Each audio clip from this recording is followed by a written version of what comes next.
Well, hello everyone, and welcome to Let's Talk Risk, where our goal is to connect, engage, and inspire each other and build a community of risk practitioners. I'm your host, Naveen Agarwal, and today I'm so excited to welcome you to this very special session for our QARA colleagues outside the United States, especially in Southeast Asia. So, generally, we hold this Let's Talk Risk session each week, every Friday at 11 a.m. Eastern. But today, I'm so excited to hold this at a very special time, more convenient time to audience outside the United States, because MedTech industry is growing worldwide, and we want to make it easy for everyone to become a part of our growing Let's Talk Risk community. So, welcome everybody. With that, I want to welcome our guest, Rajesh Kathuria, today. He is a seasoned industry leader and a quality executive with many years of experience. So, I'm sure he has a very amazing, wonderful perspective for all of us to learn from. So, Rajesh, with that, welcome to the show. How are you doing today?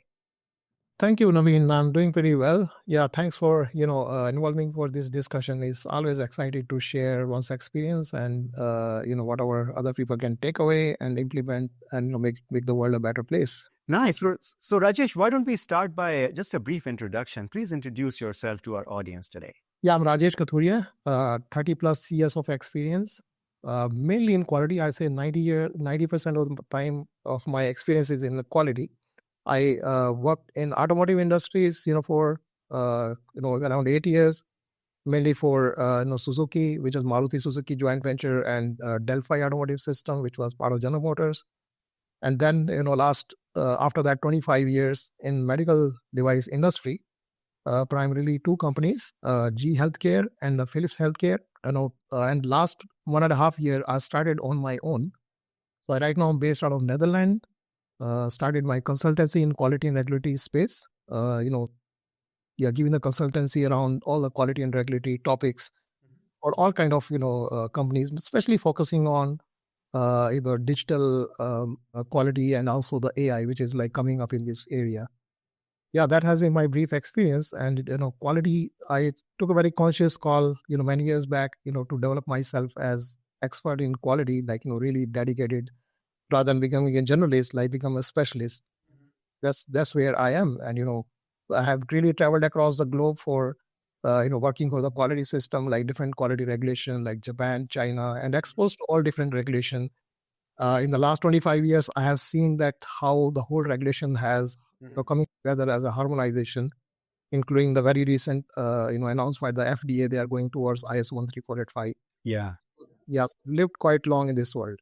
Yeah. Great, Rajesh. So you have actually so much experience, and as we talked in the beginning when we opened the show, is that the medtech industry is growing rapidly across the world, particularly in India. That is where we're going to focus today. I read some numbers from a recent Ernst & Young report where they are projecting the medtech industry in India to grow from about $20 billion right now to about $50 billion in 2030, which is a significant growth.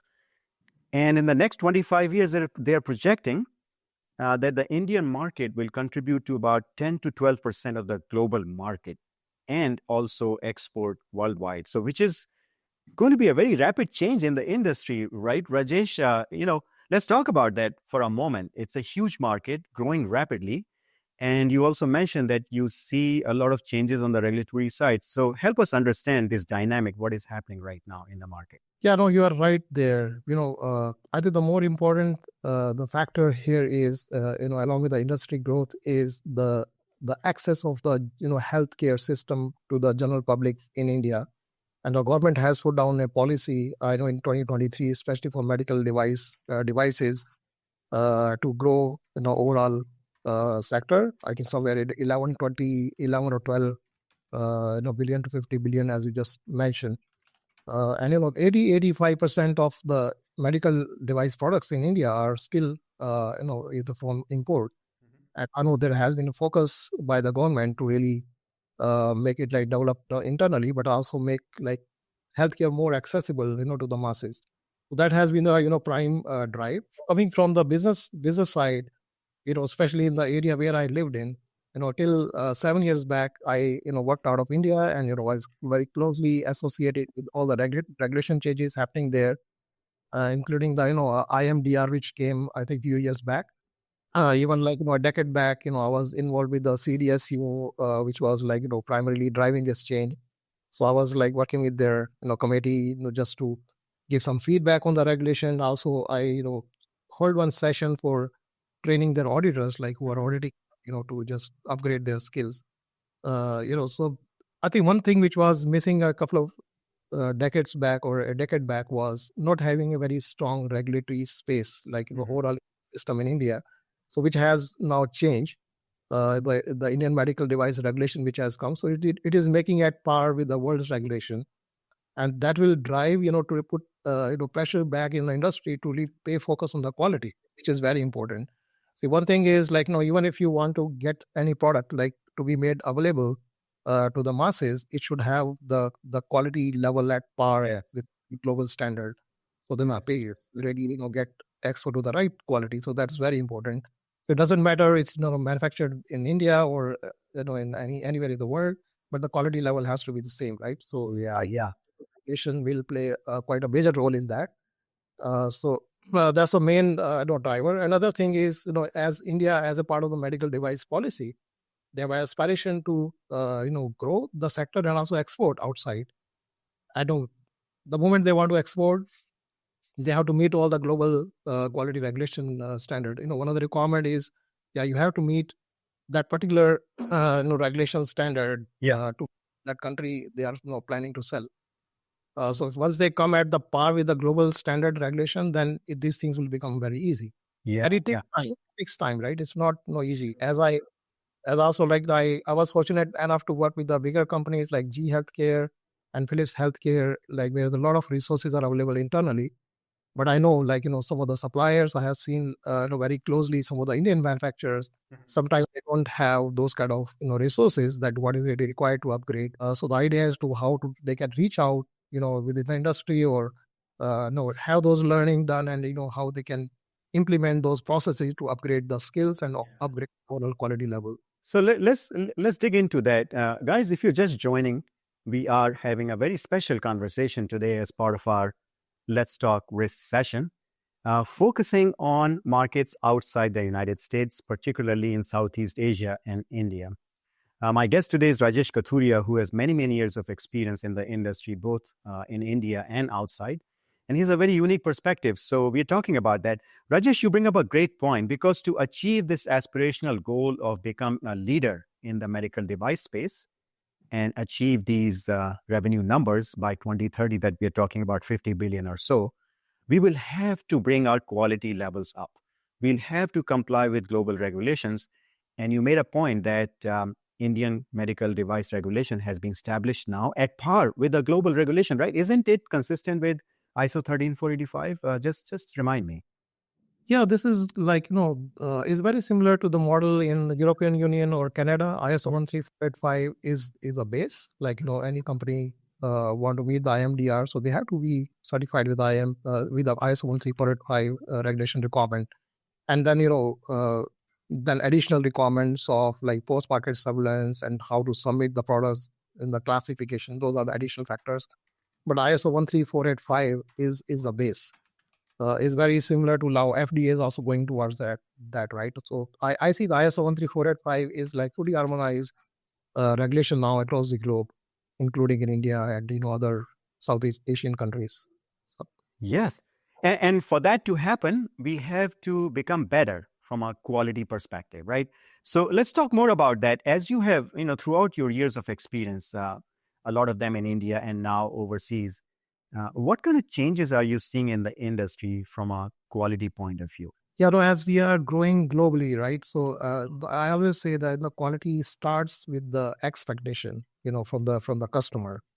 And I'm trying to draw a parallel, between different industry. Like when I started working in early 90s, I worked in the automotive industry, and that was a time automotive industry was going through quite a big change, and there has been a very positive story for automotive growth in India, right? From I'll say early 90s to 2005, 2010, like couple of decades. where all the companies really grow. They grew up their quality level pretty high. The automotive component industry really went, a lot of growth there, not only for the local consumption but also the export. And so there has been learning, from those sectors. And one of the reason is the expectation from the customer. So as the good quality cars or the automotive like two wheelers were made available to the customer, so then they knew what is really to be expected. I know the expectation went high, and that you know drove back the quality within the organization. Like, no, yeah, customer is not expecting anything which is not up to the quality mark at the global quality mark. So it starts from there. So as even the medical device industry in last a couple of decades, which I'm associated with, there has been a lot of aspiration for exporting the product. And also like India, all the hospitals, they import the product from outside. So there has been a some level which is set up. So from experiencing those products, either the hospital in India or the export customer for the Indian companies, the expectation is same, right? There are high expectation on the quality of the product.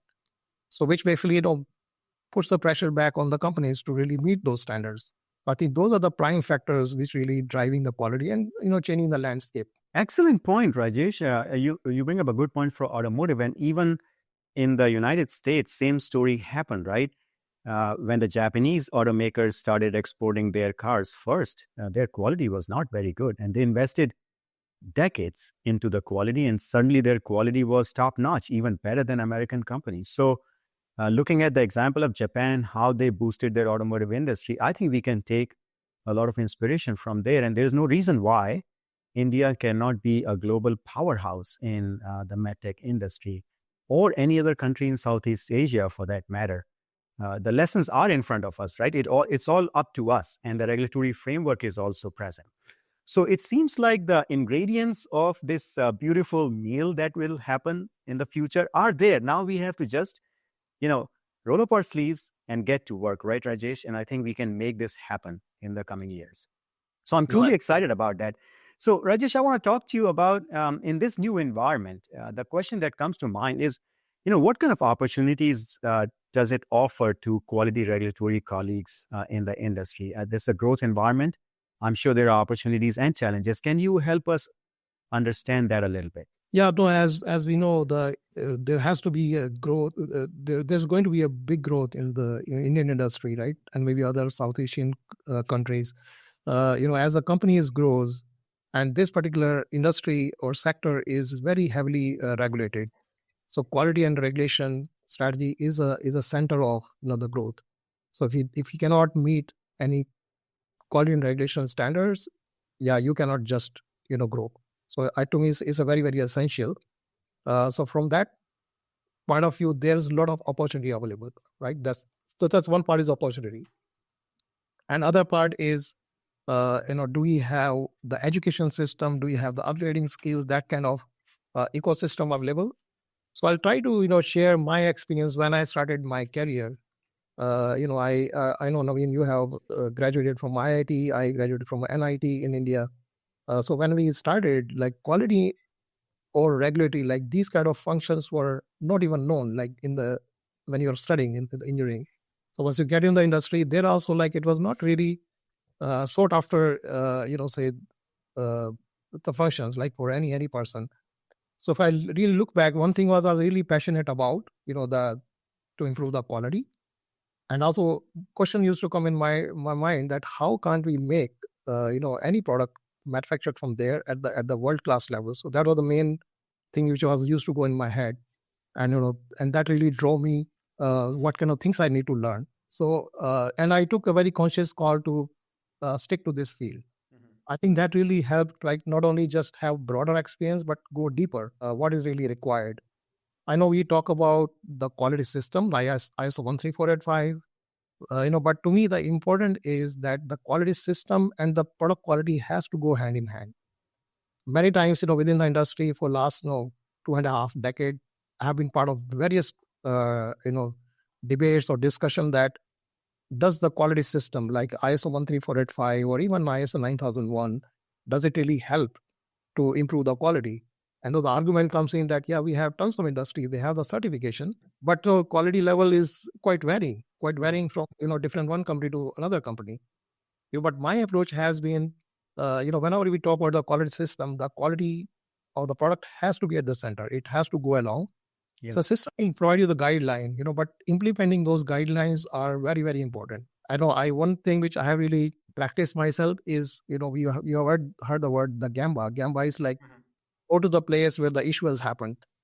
I think once you go to the place, you will stand there where the issue can happen inside the company, the production floor, or in the design department, or it can be at the supplier end, like wherever it happens, or it can happen in the transition. So you go there and try to look at the problem. I would say your perception of the problem will be changed by more than 50%. Telling from my experience, and understanding why the issue has happened, then that really helps to solve the problem later on. So these are the few fundamentals which has to be implemented. Those are practical implementation which has to happen rather than having just no certification. That's awesome, Rajesh. The one thing that you said that stood out to me is, for an individual, it is very important to make that call, accept that challenge and make a decision to commit to, let's say, whatever field you want to be playing in. Just make a commitment. If you want to play in quality, make a commitment that, yes, I want to do my best. I want to learn as much as I can, whether there's a degree or not, whether there's a certification or not. And at the end of the day, I want to be close to the product so that I can understand what the issues are. I can help contribute to it. So I hope this message will resonate with our viewers today. But guys, please continue to share your thoughts and comments. And just to let you know, friends, this is a very casual conversation. This is not a webinar or a lecture. And I hope you will participate through your questions and comments in this conversation. So keep them coming. So Rajesh, let's dig further into that. Let's talk a little bit more about what QA/RA professionals can do to grow in this high growth environment. Take on this challenge and grow. Can you reflect upon your career, which has been so exceptional and so inspiring? Can you reflect on that and share with us some of the key insights and lessons learned? Yeah, on the career growth, I'll use the terminology which is used by the quality and regulatory. I generally call like the cause and effect, right? Root cause analysis is like we commonly use. So I take an example of like cause and effect. So typically when I look at the career growth, whether the business growth, when look at the business has to grow, twofold or manifold, that's the effect, right? In the career, I got a promotion, that's the effect. I grew from say manager to director and then heading the quality, that's the effect. But to me, what's important or what's, people should focus on the cause. And that's where, my head is always there that, no, yeah, we have to work for cause. We are not working for the effect. So effect will automatically come, right? If I really look back, from my initial days is, I picked up some of the challenges, within those companies, like what are the major quality issues, simple quality issues, but also, more challenging.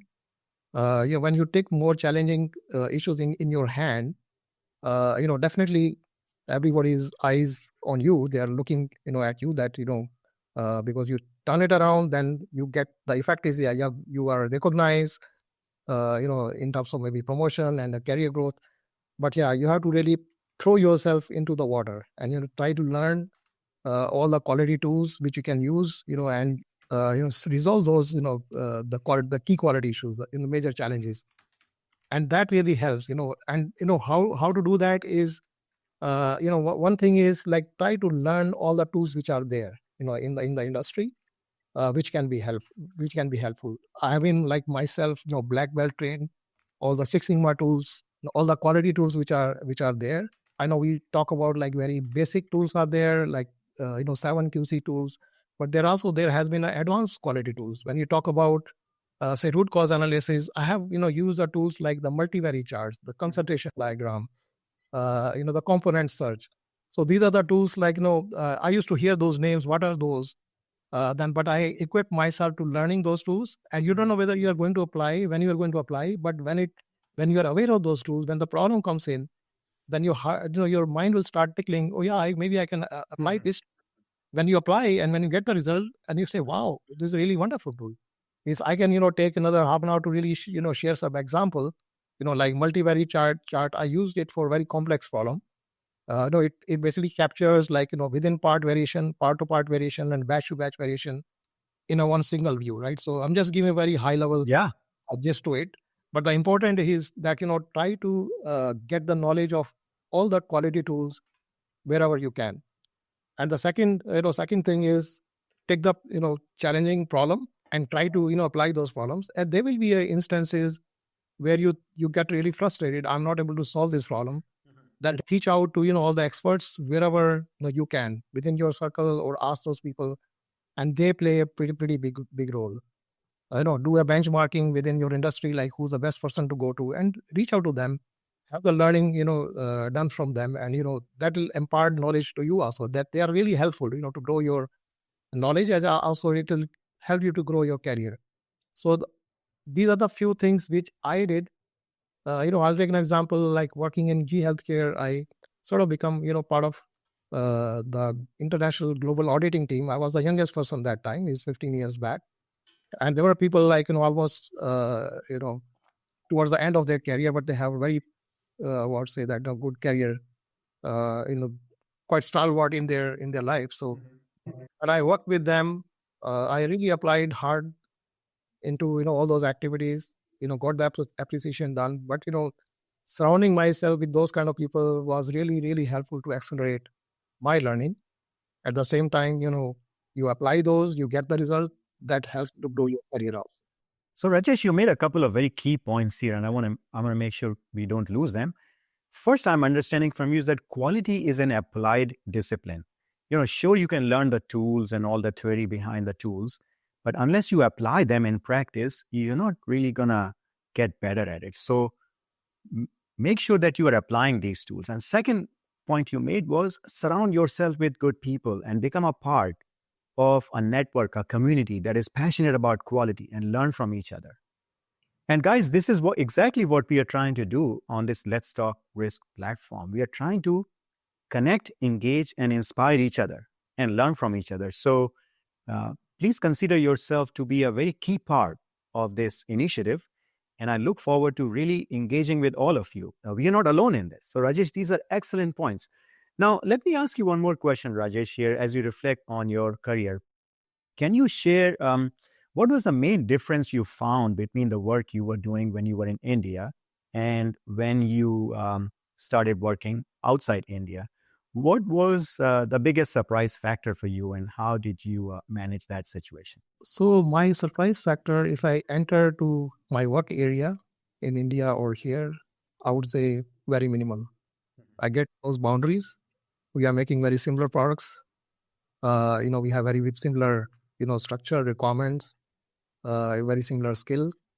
So, similar issues, with the quality issues that which we have to resolve. So internally, there was hardly, any difference. Difference can be, depending upon like where you are going to supply your products to, who's your customer, right? That can be a difference. And I'll tell you with my experience, some of the toughest customer which I experienced from my experience, the Japan, like we were supplying one product to Japan. Japan has very meticulous about quality. You give a product in their hand, they will just look at with the lenses, and they have to be like at the top notch to really get satisfied by them. Second thing was Israel. So I was, we are supplying some product to Israel. Very meticulous about the quality level and hands-on experience. Like the quality system is one side, but touching the product, the product has to be top notch. I learned quite a lot from Israel. So similarly, like I can take the countries, but these are the two countries which comes on top of my head based on the challenges I had. Like sometimes they made me cry, but at the same time it comes with a lot of lot of learning. So those are the differences. But only thing differences out when you go outside, the cultural differences are there. Yeah, there has been a different culture. The way the Japanese look at the quality, in the European world, in the US world. So there has been a different, cultural aspect to it. But when you internalize, I typically internalize. I'm not really now bothered by, the kind of expectation the customer has. Definitely, I learned from Japanese. I learned from, in the Israeli from my close interaction. But even if I'm giving that product to anybody in the world, in India or in the US or here, it has to be the same quality level because I learned from them, but I have to apply the same thing to those. Yeah, that was my. So treat every customer as having the same expectation of very high quality and work hard to deliver that. What an excellent, inspiring point, Rajesh. Rajesh, we are coming close to our end time here today. So I want to start wrapping up very quickly. But before I go there, as we look ahead, what would be your final couple of points of advice to QA RA colleagues in India who are, confronted with this enormous opportunity in front of them, but also very challenging environment? Yeah, I think most of the things I already mentioned, but one more point I would like to make it here, which is again an essential part of somebody's journey on the quality side is most of the time in the quality, sometimes we get stuck here is saying like pass or fail, right? We play that role. It's like policing. Many times we are we come across like that. But I think what we need to do is like we have to take a step further. We have to really become an enabler, become a partner with whomever we are working with the business. Like we become really a business partner. We are working with R&D, then we are really working, becoming partner to them. And having a knowledge about the product, which I had touched upon earlier, having really understanding about the product and improving the product quality. Once you have that, then definitely you become you become enabler to them. So just rather than saying just yes or no, you try to jump into it and try to solve the problem along with them. At the same time, maintaining the quality function roles, which is also is critical. Maintain the independence, but these are the important factors. Now, especially for India, I think one thing is do a benchmarking on the quality level itself. Like once you pick up your benchmark, that whether you're working on a quality system or the quality product, these are the levels I have to achieve, and reach out to all the knowledge from wherever you can get, learn those tools, and follow the industry examples which are happening across the globe, and try to implement the same. Yeah, these are the few things additional to which I've already talked Yeah. in this forum. Yeah. Excellent, Rajesh. Thank you for sharing your insights with us. I think these are wonderful tips. Guys, as we close, I'll just share with you a couple of announcements. We are going to make this special session of Let's Talk Risk a monthly feature. This is because regularly we meet every week at 11 a.m. Eastern in the United States time. But I realize it is not very convenient to our global audience.